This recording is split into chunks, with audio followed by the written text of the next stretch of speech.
Alright, so with Pixar's newest film, Elemental, I thought it would be a good time to give my ranking of all of Pixar's filmography, which, by the way, is pretty fantastic when you take a look at it. So, let's get into my ranking.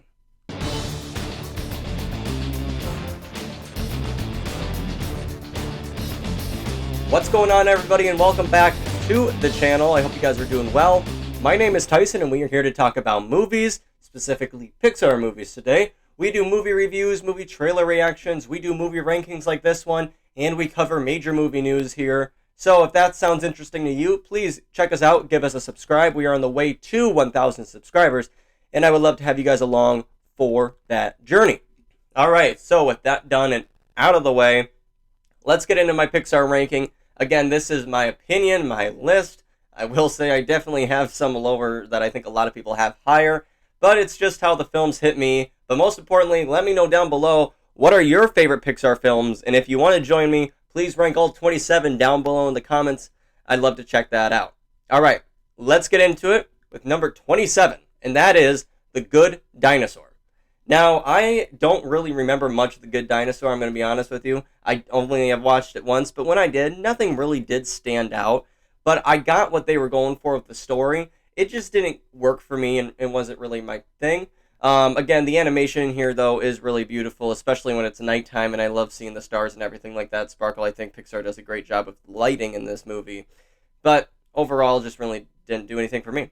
So coming in at number 26, we have Brave. This is a film that is low for a lot of people, I think. Why it's so low for me is, again, with the story, I just didn't really think it was enough to carry out for a whole movie, and I didn't like how they really projected it on screen.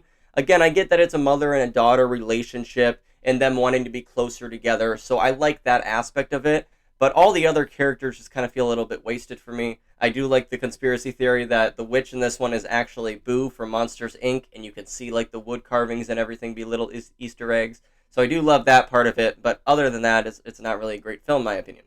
Coming in at number 25, we have Lightyear, one of the newest Pixar films in recent date, and I was so excited for this movie. I really was. I love Chris Evans. I do think he did a great job in here. The first act of this film is great, but then the rest of the two acts are just kind of flat and did not work at all and really brought that film down.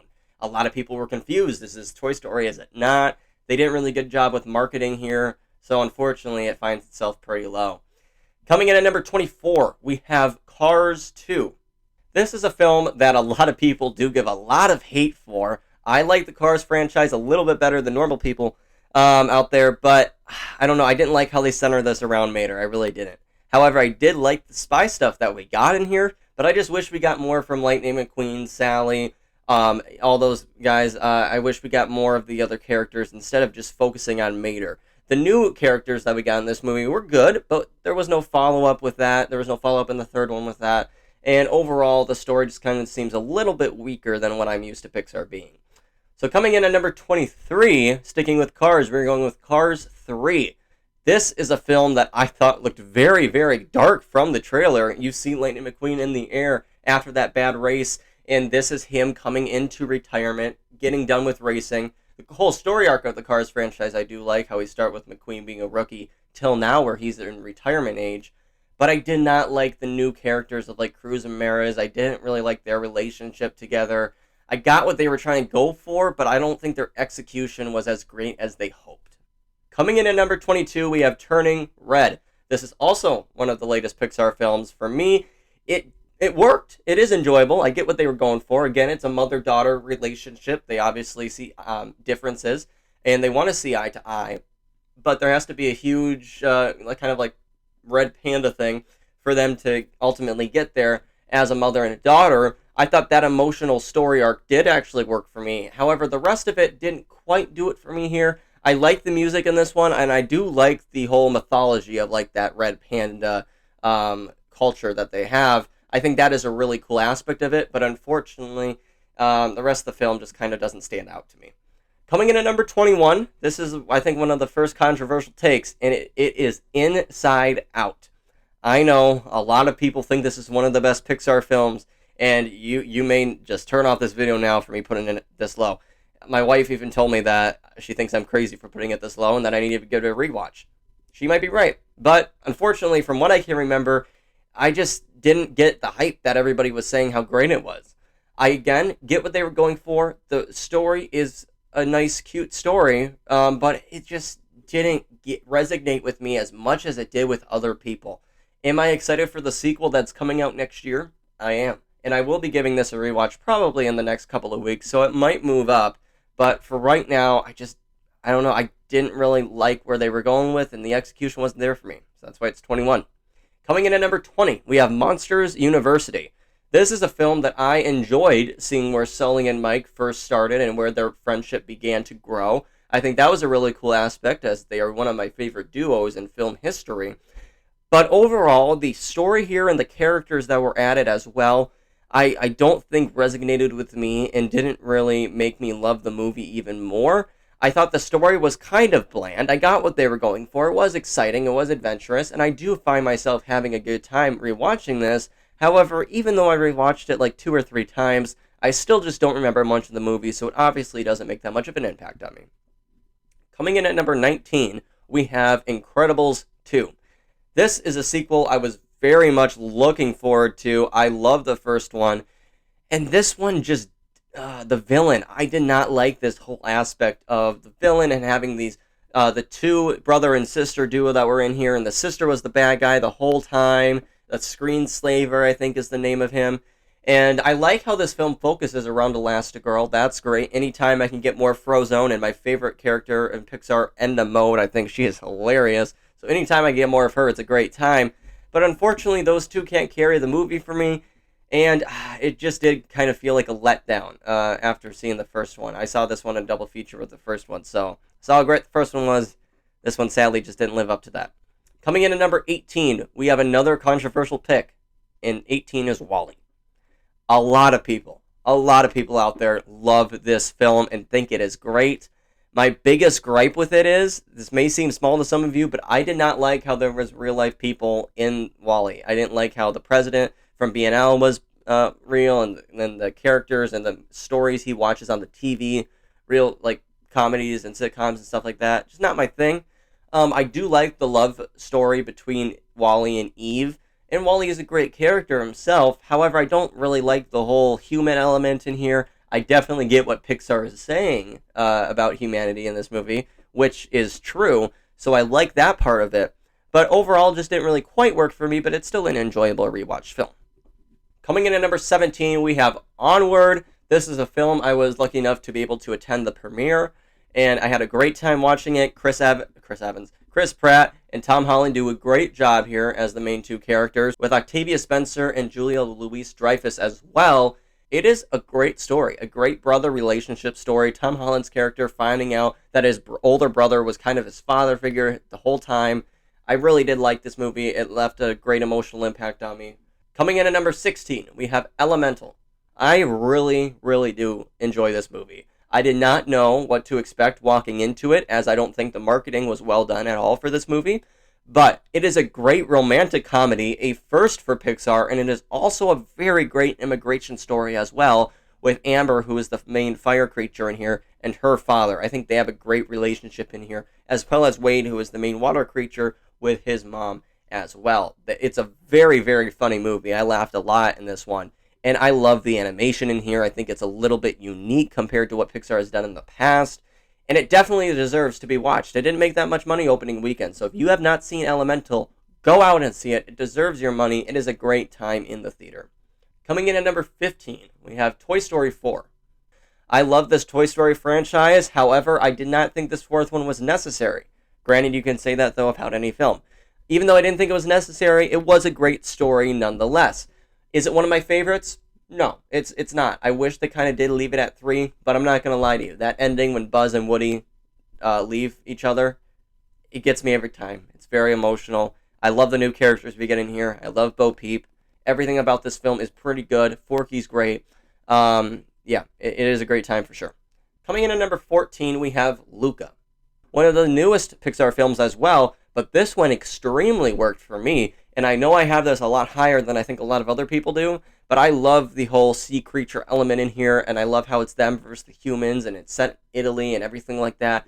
I think the landscape, the background for this movie is beautiful. I love it very much. I love the new characters we get in here. I think all their relationships work really well. Again, just go out and see this one on Disney Plus. I don't think a lot of people give this one enough credit that it's due. Coming in at number 13, we have Finding Dory. This is a sequel to one of my favorites, Finding Nemo. However, it does work for me a little bit better after I did rewatch the film about 2 weeks ago. I remembered why I do love this one a lot. I think the story of Dory trying to find her parents is done very well here. It is very emotional, for sure. I like the adventure that Marlin and Nemo go on as well. And I love the new characters that we do get in here. And I like how ultimately at the end, they are all sticking together back in the reef. It's a very beautiful film, a great adventure one. Not as great as the original, but nonetheless still a great film. So, coming in at number 12, we have Up. Again, I think a lot of people have this one definitely in their top 10. However, for me, it's not quite there because the last 2 acts of this film, the first act, or I should say really just the first opening scene, is one of the most emotional moments in Pixar history and even in film history. It is incredible. Unfortunately for me, the rest of the film does not live up to the first 5 minutes. It is still a very much enjoyable journey that these two characters go on with Russell and Carl Fredricksen. I think they have a great relationship. Kevin the Bird I love in here too. Doug is phenomenal. And yeah, it's great. I love the floating houses with the balloons. It's iconic now, and it's just a beautiful story for sure. Unfortunately, it just doesn't live up with the last 2 acts, but I do really like this movie still, and I think it is pretty incredible. Coming in at number 11, we have A Bug's Life, the second film in Pixar history, and one I think is probably the most underrated Pixar film.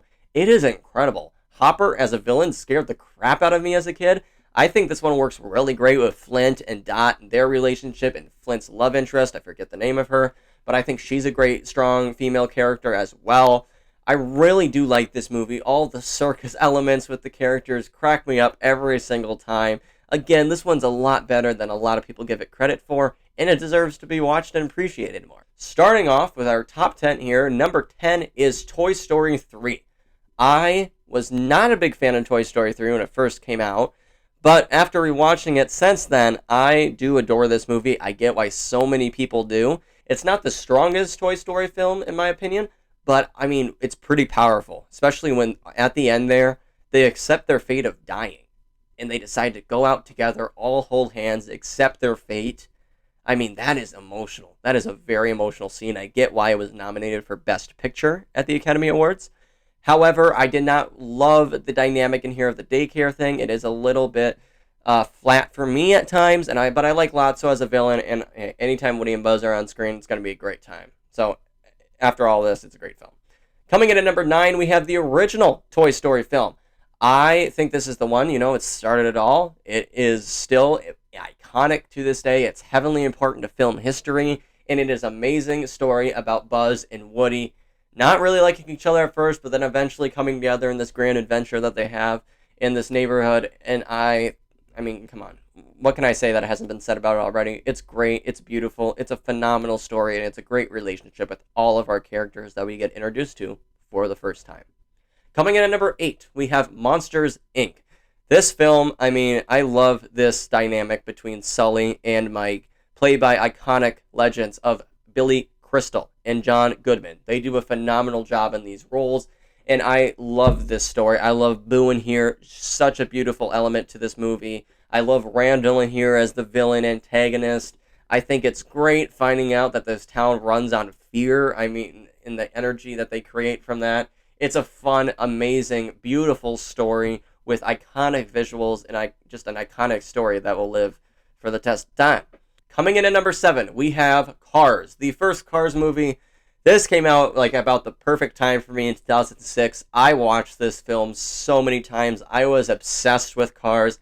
I had all the toys. I had 5 Lightning McQueens. I had the racetracks and everything like that. This film's great to me. A lot of people give this one hate, give the Cars franchise hate, and frankly, I don't understand it. I think it's beautiful. I love this story of a kind of a Lightning McQueen who's all about himself, very ignorant, and then he comes to this Radiator Springs, this beautiful Radiator Springs town, meets up with the doc, has to fix the road, falls in love with Sally, his friendship with Mater, his friendship with the townspeople, Luigi, Guido, fantastic. I love it. It's great.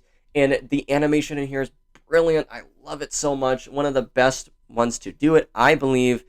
And I just love the visual of Radiator Springs, especially when Sally and him are just driving around and that iconic waterfall is behind them. I love that shot so much. Coming in at number 6, we have Soul.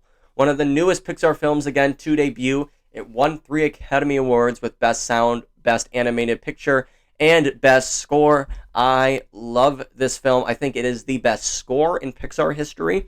And I love this story with Joe Gardner. I think it is phenomenal. He is at odds a little bit with his mother, too. He wants to do jazz. She wants him to get a real job. He, unfortunately, kind of has to die, or be unconscious, I guess, to finally realize what he needs to do to make himself happy, what he enjoys in life. And he meets up with a great soul, 22, who is voiced by Tina Fey. Brilliant. Joe is also voiced by Jamie Foxx. I think they do a great job in this movie. And this movie is very beautiful for me. I love the soul world. I love everything about it. I love finding out how a soul gets into a human body and all of that. I think it's just a phenomenal visual film, and it's a phenomenal story, emotional story as well, that a lot of people, I believe, can connect to, and it did resonate with a lot of people as well. Coming in at number 5, we have Toy Story 2. My favorite Toy Story film. Again, I watched this one the most as a kid. The most iconic scenes for me in this one are at the beginning when Rex is playing Buzz fighting Zurg, and that whole video game sequence is phenomenal for me. Probably like one of my favorite openings in a Pixar movie.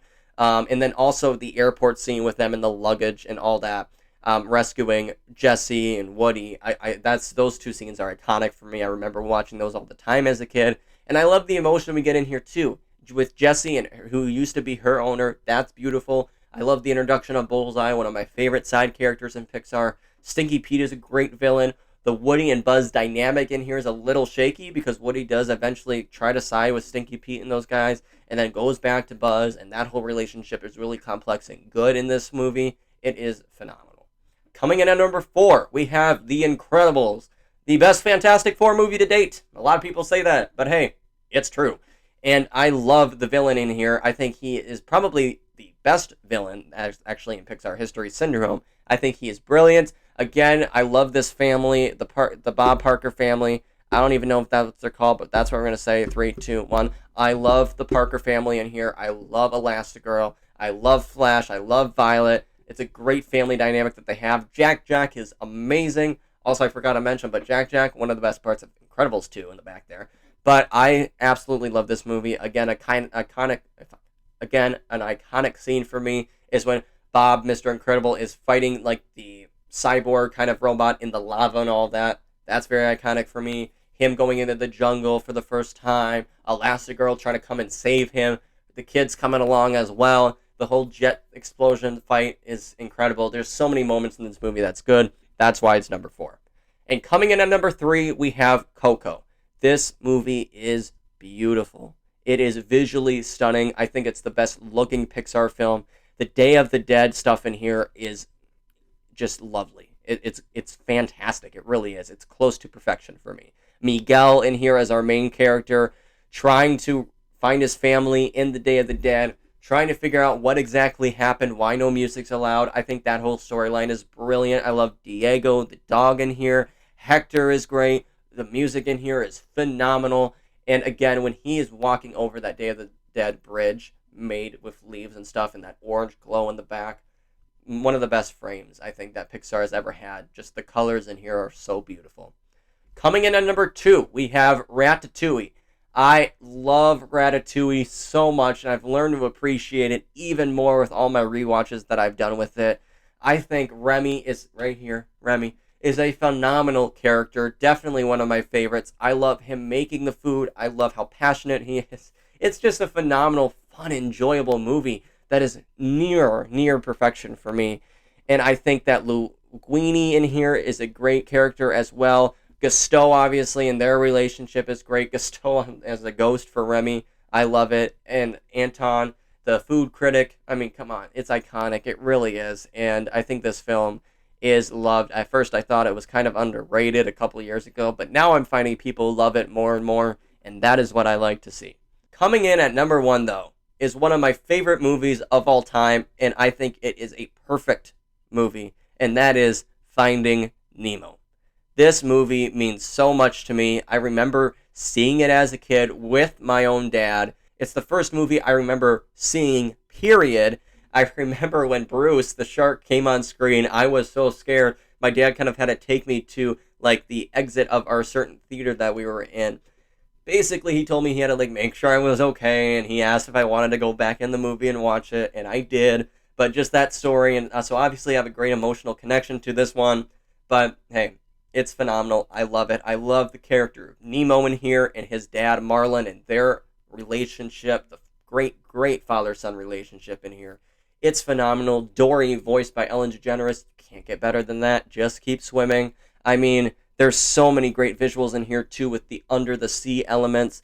I absolutely love it. Of course, I love ocean life, period, so any movie that has to deal with it is great, and this movie, I think, does it the best. I love the soundtrack of this film as well. I think the Darla storyline and the dentist, Nemo getting stuck in that fish tank, meeting Gil, starfish, and everything like that. Amazing voice cast, too. William Dafoe is Gil, Allison Janney is the starfish. I mean, great cast, and a great group of characters. I really do love this film, and like I said, it's perfection. So, with that being said, guys, that will do it for me. That's my list. What did you think of it? Let me know your thoughts in your list down below in the comments. I would really enjoy seeing that. And, hey, go see Elemental. It deserves the watches. It deserves the money to make more money. It is a great rom-com and a great story that Pixar has put out. It's an original story. People are saying those really aren't done anymore, especially Disney. Well, hey, here is one. It's done. It's in theaters. Go support it. All right, so with that all being said, guys, until the next one, I'm Tyson Honecker, and I'll catch you then.